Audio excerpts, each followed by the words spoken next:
and not one of them saying anything that resembled the other. As the famous scholar Martin Luther said on page 399 in his many volumes entitled Works, and he's talking about the book of Revelation, quote, "People are supposed to be blessed who keep what is written in this book." And again, he's talking about the book of Revelation.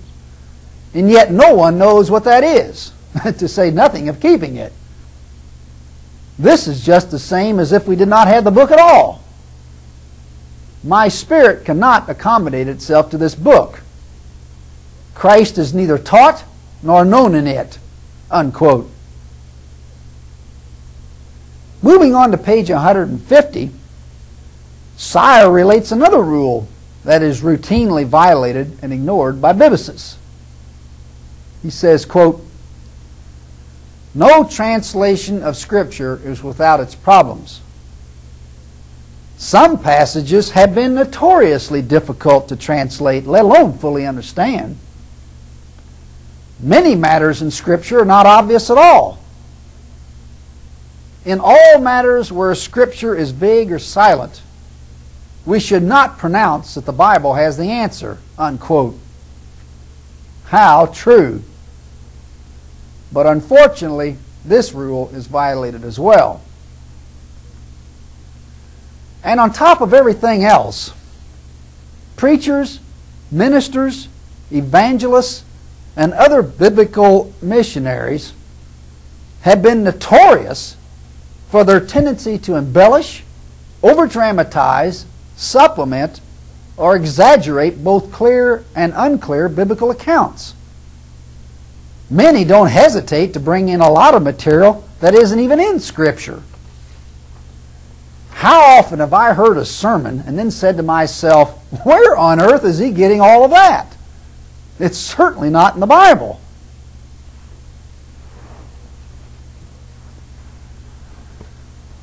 We've been discussing the Bible and its formation for several programs. To close out this whole question, the following quotes, which are either accurate or ridiculous, as the case may be, are worthy of consideration. They pertain to how one should view the Bible's history and contents. What follows is essentially a grab bag of comments from several apologetic writings. The first is from R.C. Sproul in his book entitled Knowing Scripture. He correctly states on page 17, quote, "Absurdities often sound profound because they are incapable of being understood," unquote. They are absurd but sound profound. That describes much of the Bible rather well.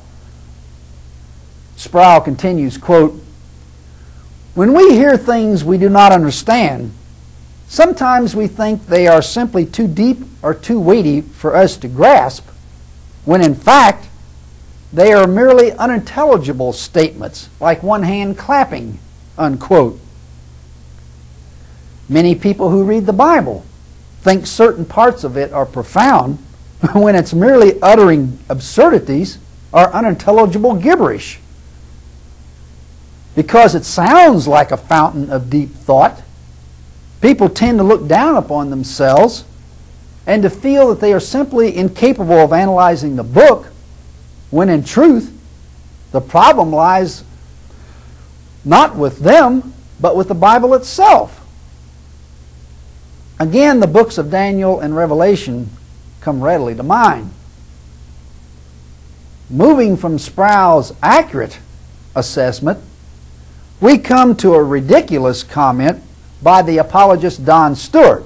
He's one of Josh McDowell's friends. In his book entitled 99 Questions People Ask Most About the Bible.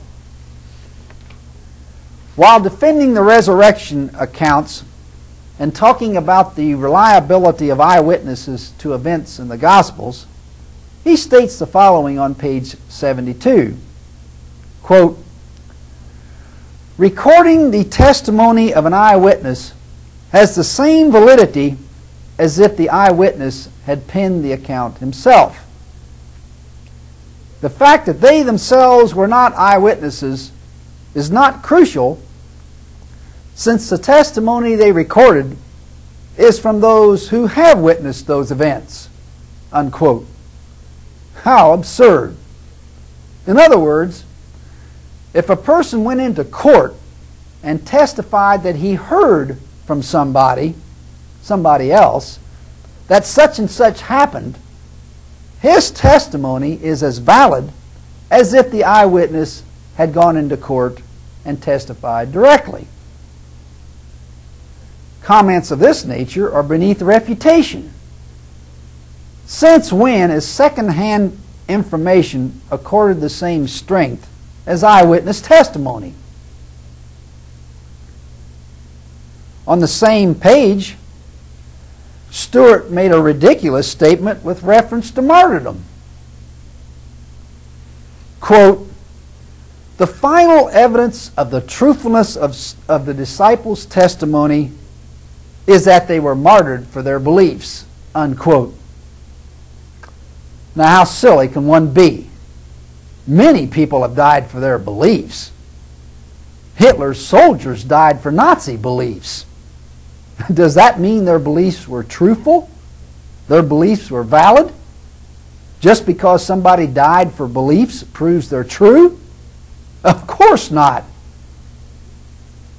And finally, we have a quote from a book entitled "I'm Glad You Asked" by the apologists Boa and Moody, in which they say the following on page 84. Quote, "There have been numerous attempts to burn, ban, and systematically eliminate the Bible, but all have failed." Unquote.